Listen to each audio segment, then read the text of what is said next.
hajat mana saja yang harus kita urus. Nah, kita ketahui bahwa Nahdlatul Ulama itu adalah organisasi keagamaan dan kemasyarakatan, sehingga bukan hanya hajat-hajat agama saja yang dikelola, yang diurus, tapi juga hajat-hajat kemasyarakatan, termasuk ekonomi, pertanian, pendidikan, kesehatan, dan lain sebagainya. Nah, dan itu semua membutuhkan biaya. Tempo hari di dalam musyawarah nasional dan konferensi besar Nahdlatul Ulama yang kita selenggarakan di Yogyakarta, kami sudah sampaikan bahwa di antara komponen strategis untuk pengembangan NU ke depan itu adalah bahwa kita harus membangun suatu kapasitas keuangan independen yang sustainable. Jadi kapasitas keuangan yang mandiri dan lumintu. Jadi tidak cuma sekali dapat hilang, sekali dapat habis begitu, tapi lumintu. Jadi independen. Jadi kita memerlukan satu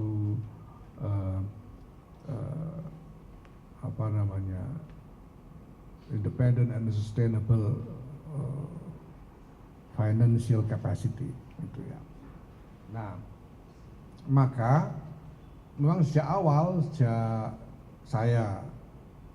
periode saya ini, PBNU telah membentuk koperasi yang nanti anggotanya adalah warga, ya. Dan kemudian koperasi ini bersama-sama dengan perkumpulan NU, ya, join antara koperasi dengan perkumpulan NU sebagai perkumpulan nih, badan hukum perkumpulan, membuat join untuk mendirikan perusahaan. Nah, perusahaan ini di berbagai bidang, ya. Ada dalam bidang retail, ada bidang perdagangan dan lain sebagainya. Nah, perusahaan-perusahaan ini nanti diharapkan menghasilkan revenue untuk pembiayaan organisasi untuk mengurus umat itu, ya, untuk mengurus umat. Nah, bidangnya bisa macam-macam. Nah, saya tahu ini dikaitkan dengan tambang, tadi sudah dijelaskan, ya. Masalahnya itu bahwa ini pemerintah punya kebijakan afirmasi kepada ormas-ormas keagamaan, ya. Mungkin sebetulnya mungkin ini khusnuzon kami, yang paling dipikirkan mungkin memang NU, mungkin loh ini, karena NU punya umat begitu besar, ya. Survei-survei mengatakan lebih dari separuh penduduk Indonesia ini mengaku NU. NU punya pesantren-pesantren yang jumlahnya sampai sekitar 30 ribuan pesantren, madrasah, ya, dan lain sebagainya. Yang untuk mengelola itu semua dibutuhkan sumber daya. Dan sekarang realitasnya kita sudah ketahui bahwa sumber daya komunitas yang diambil dari komunitas itu sendiri itu tidak lagi mencukupi, ya, sehingga perlu ada intervensi dalam soal ini. Nah, maka NU butuh revenue. Nah, pemerintah kemudian berpikir untuk menyediakan kesempatan, sehingga pada waktu pembukaan muktamar ke-34 di Lampung bulan Desember 2021 dulu, Presiden Joko Widodo dalam pidato pembukaan muktamar itu menyampaikan akan menyediakan konsesi tambang untuk NU. Itu beliau sampaikan dulu gitu. Di pembukaan muktamar itu artinya ya belum tentu ketua umumnya saya waktu itu toh, karena baru pembukaan muktamar. Tapi artinya pemerintah itu berpikir untuk menyediakan kebijakan afirmasi untuk ormas-ormas keagamaan ini. Nah, kemudian bagaimana NU menyikapi ini? Nah, NU ini pertama-tama seperti saya katakan butuh. NU ini butuh apapun ya, yang halal yang bisa menjadi sumber revenue untuk pembiayaan organisasi. Ya. Karena keadaan di bawah ini memang ya sudah sangat memerlukan intervensi sesegera mungkin. Saya bisa bayangkan sekarang satu pesantren aja, mari kita lihat ya, Pondok Pesantren Lirboyo Kediri itu santrinya total 43.000 dengan infrastruktur yang sangat terbatas, sehingga satu kamar seluas kira-kira 3 kali 3 meter itu diperuntukkan rata-rata bagi 60 sampai 70 orang santri. Sehingga mereka hanya bisa pakai kamar itu untuk menaruh barang, dan mereka tidur di sembarang tempat. Untuk tidur mereka harus tidur di emperan kelas, di masjid, di sembarang tempat, karena tidak ada fasilitas kamar untuk tidur. Nah, kalau kita nunggu afirmasi pemerintah yang langsung, itu nanti harus berhadapan dengan macam-macam parameter birokrasi yang pasti lama sekali, undang-undangnya gimana, aturannya gimana, dan seterusnya. Nah, kami karena selama ini NU ini secara langsung Inggris dengan mereka, kami mengetahui persis bagaimana cara memperlakukan, bagaimana melakukan intervensi yang strategis untuk menghadapi masalah-masalah seperti ini. Kita misalnya juga punya Muslimat NU itu mengelola ribuan taman kanak-kanak dan Raudhatul Atfal. Dan banyak itu, ribuan taman kanak-kanak Raudhatul Atfal itu, guru-gurunya itu cuma diberi honor yang sangat minimal. Saya tahu sendiri, ada yang cuma 150.000 sebulan honor guru Raudhatul Atfal ini. Nah, kalau nunggu, dan ini kan semua ini inisiatif komunitas sendiri yang bikin, ditopang dengan kapasitas komunitas, ya gurunya sih ikhlas semua gitu. Ikhlas semua, cuma ya yang lihat itu kan ya enggak tega. Nah, komunitas sudah enggak punya lagi kapasitas yang lebih untuk memberi topangan lebih kuat. Nah, begini ini yang membuat kami dalam keadaan memang butuh sekali. Nah, kami memang seperti saya sampaikan tadi sudah membuat ikhtiar-ikhtiar, tapi membuat perusahaan baru yang dijamin ini sungguh-sungguh nanti revenue-nya masuk ke organisasi, bukan kepada individu-individu gitu ya. Sehingga misalnya kalau saya nanti selesai masa bakti saya ini tidak bisa saya bawa pulang perusahaannya itu, jadi tetap jadi miliknya NU. Ini kita sudah desain sedemikian rupa. Nah, ini kan juga harus perlu waktu sampai ini betul-betul menghasilkan revenue yang signifikan. Nah, maka ketika pemerintah memberi peluang ini,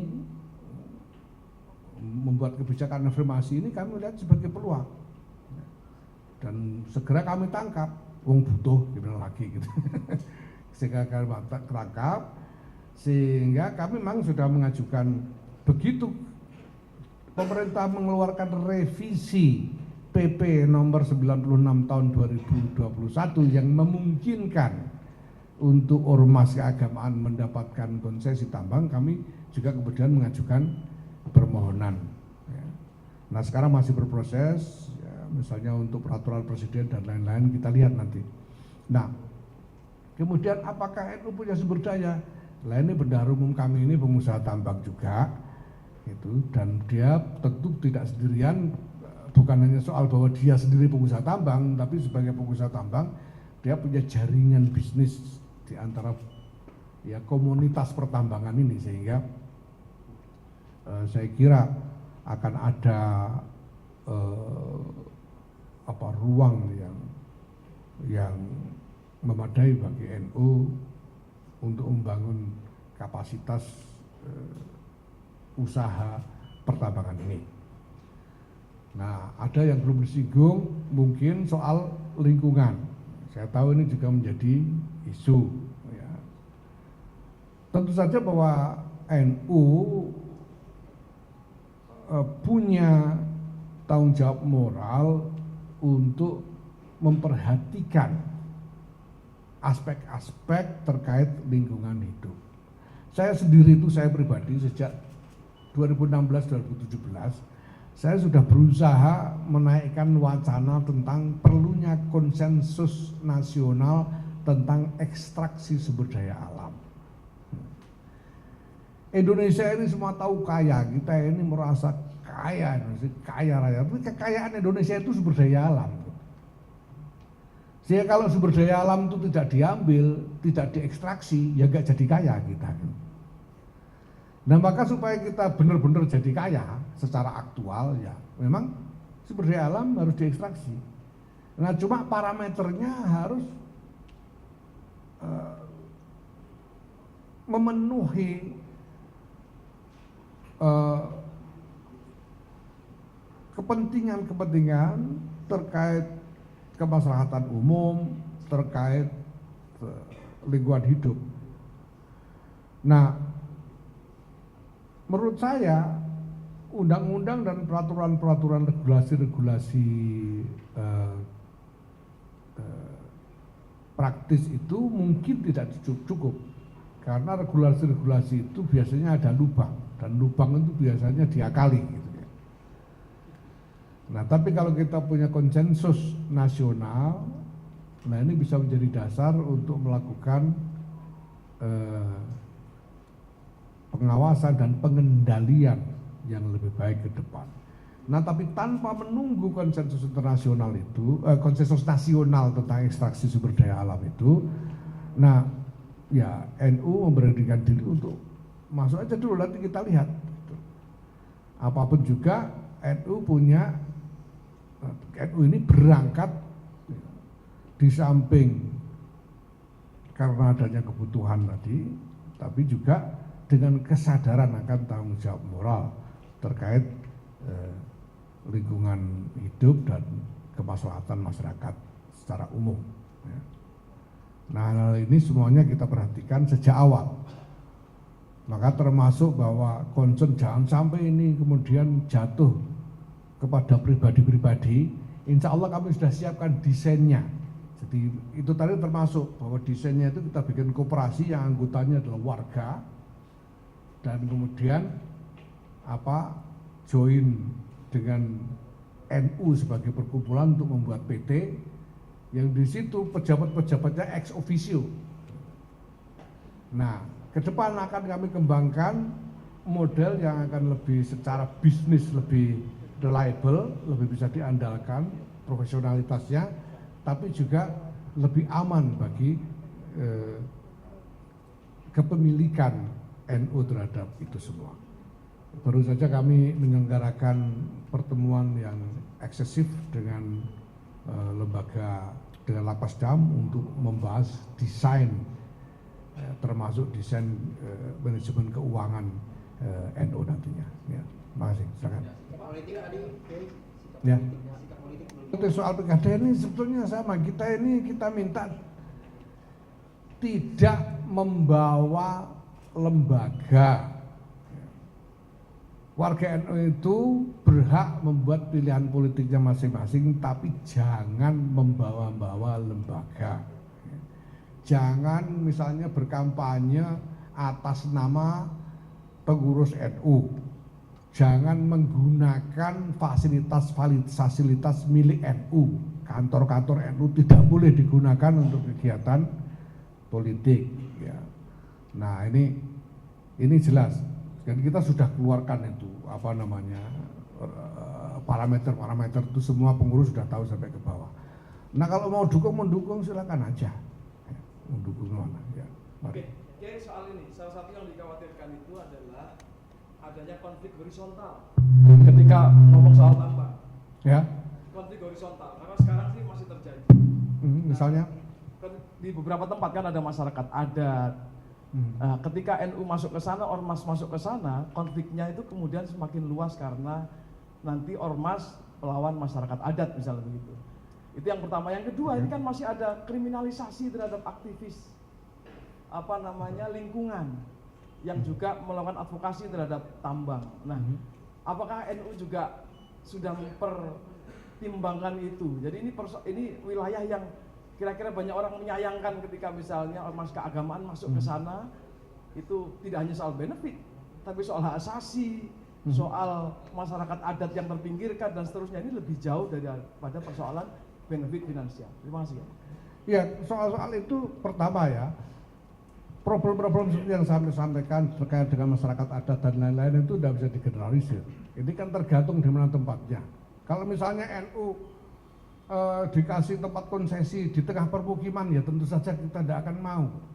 Atau dikasih konsesi yang di situ ada klaim hak ulayat misalnya, ya tentu tidak bisa, kita tidak mau lah. Ya kita lihat dulu di mana tempatnya kan. Ya kita kan belum tahu ini mau dikasih konsesi di mana gitu. Itu kita tidak mau. Dan apa namanya, terkait dengan aktivis-aktivis yang masih dikriminalisasi, nah ini secara keseluruhan ini merupakan isu yang menjadi concern semua orang, termasuk NU. Tentu saja NU dalam hal ini mendukung gerakan-gerakan dari para aktivis untuk kepentingan-kepentingan lingkungan hidup ini, dan meminta supaya mereka tidak dikriminalisasi. Tapi kriminalisasi itu kan yang macam-macam. Ya. Ada yang kriminal beneran juga ada kan. Itu saja nanti kita lihat. Karena pernah ada kasus juga kita di beberapa tempat ya, ada laporan ini dikriminalisasi. Nah setelah kita kirim tim dari LPBH NU, lalu laporannya ternyata kriminal beneran Pak. Gimana lagi? Jadi artinya apa? Bahwa para aktivis ini dalam perjuangkan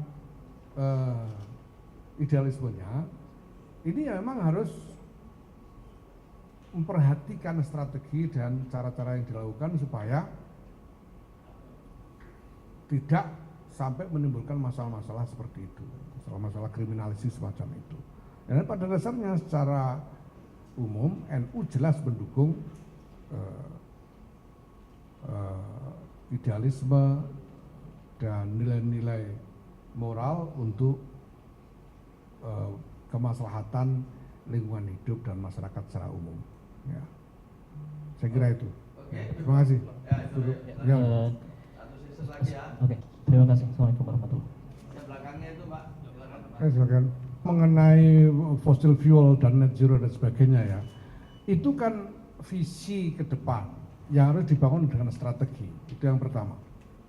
Yang kedua, sekarang realitasnya banyak masyarakat yang masih bergantung dan membutuhkan fossil fuel untuk sumber energi, karena itu lebih murah, lebih available ya. Sehingga tidak bisa serta-merta diterapkan sebagai prinsip policies ya, itu tidak bisa ya. Karena kalau dilarang fossil fuel sampai tidak boleh naik pesawat terbang kemana-mana dan sebagainya gitu ya. Nah termasuk ini sekarang ini masih dibutuhkan pada dasarnya energi dari sumber batu bara ini masih dibutuhkan kenyataannya gitu. Nah dan kebutuhan itu memang kebutuhan yang real, yang bukan dibuat-buat, yang pertama. Dan kedua, untuk transformasi pemanfaatan energi itu kan dibutuhkan transformasi teknologi. Nah maka harus ada strategi supaya kita ikut menguasai teknologinya. Jangan nanti kita tidak boleh pakai fossil fuel tapi kita lalu bergantung teknologinya pada orang, kan gila itu. Tidak boleh begitu. Tidak mau saya kalau disuruh begitu. Jadi pertama-tama kita harus tetap merdeka. Kita harus kuasai juga teknologinya, jangan cuma gantung sama teknologinya orang. Itu yang penting. Nah ini semua masih harus dalam proses. Nah soal PBB dan lain-lain ini kan sedang menaikkan wacana supaya semua orang punya concern. Kita juga punya concern, jelas. Ya. Nyatanya kita juga ikut mengkampanyekan penggunaan energi listrik sebagai pengganti BBM untuk mobil-mobil kan. Ya, tapi nyatanya sekarang kan mobil listrik itu tidak bisa sampean pakai dari Jakarta ke Surabaya, celaka sampean nanti. Nanti 400 kilo harus ngisi baterai 1 jam 2 jam, yang ngantri ngisi 40 mobil bagaimana? Ini hal yang memang masih membutuhkan pemecahan jangka panjang, harus ada strategi yang deliberate dan adil. Ya, deliberate dan adil soal ini, tidak boleh tidak adil. Nah, ini satu. Nah kemudian apa tadi soal yang kedua tadi soal apa? Ya, lokasinya kita belum tahu. Kita baru mengajukan izin. Ya kan? Nah, nanti kalau dikasih lokasi ini ya kita lihat, lalu kita tawar. Namanya ini kan soal tawar menawar juga. Ya. Kita tawar jangan di sini dong, itu masalahnya. Namanya bukan, pemerintah sudah mengatakan bahwa ini prinsipnya afirmasi. Afirmasi itu jangan kasih masalah sama kita lah. Gitu. Nah, maka itu menjawab juga soal bahwa selama ini dikuasai segelintir orang. Ya kan sudah bagus pemerintah ini, karena kalau nunggu NU punya duit sendiri yang cukup untuk bersaing dengan segelintir orang itu kan kelamaan gitu. Nah, maka pemerintah memberi afirmasi. Ini kan berarti ada kemauan pemerintah untuk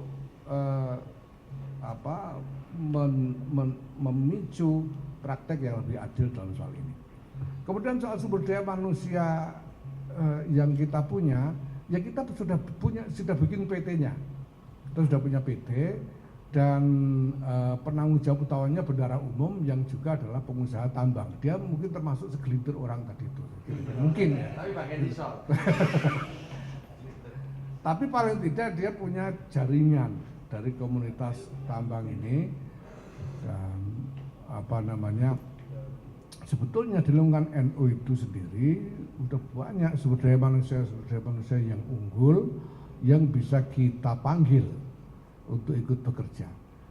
Ya ini kan soal proses kan, ini kan bukan kayak kita dikasih nasi bungkus yang bisa dibuka langsung dimakan kan, ya enggak, ini butuh proses lama. Dan NU saya sangat optimis karena kita juga sudah beberapa tahun ini, ya 2 tahun terakhir lah kita melakukan semacam identifikasi sumber daya manusia. Sekarang ini misalnya kita sudah dapatkan data 286 profesional NU yang bekerja di berbagai negara sebagai profesional kelas 1. Ada yang bekerja di level manajemen perusahaan industri pesawat terbang, ada yang di industri keuangan dan macam-macam industri teknologi tinggi yang lain. Dan mereka sudah engage, mereka siap untuk bekerja untuk NU lah.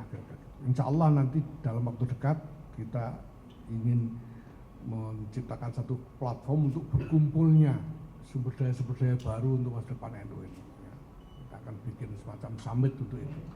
Saya kira dalam waktu dekat, mungkin tidak sampai akhir tahun akan kita laksanakan. Ini sedang kita proses konsepnya. Ya. Maka saya optimis, insya Allah ada. Ya. Nah, ya saya tidak tahu apakah harus disebut satu persatu ini. Personelnya kan ya tidak perlu lah. Pokoknya ada bendahara umum, Saudara Gudvan Arif ini yang akan memimpin tim untuk ini. Terima kasih. Terima kasih ya. Tidak usah disiapkan, sudah siap sendiri banyak itu. Banyak yang sudah siap sendiri gitu ya. Tidak usah disiapkan. Banyak yang sudah siap dengan sendirinya gitu. Nah ini monggo saja. Seperti saya bilang NU ini fakta demografis, realitas demografis, bukan faksi politik. Gitu aja. Nanti itu kalau sudah jadi kabinet sampai tanyain satu-satu, itu kalau enggak separuh NU, kalau enggak malah NU semua. Gitu. Itu aja. Makasih.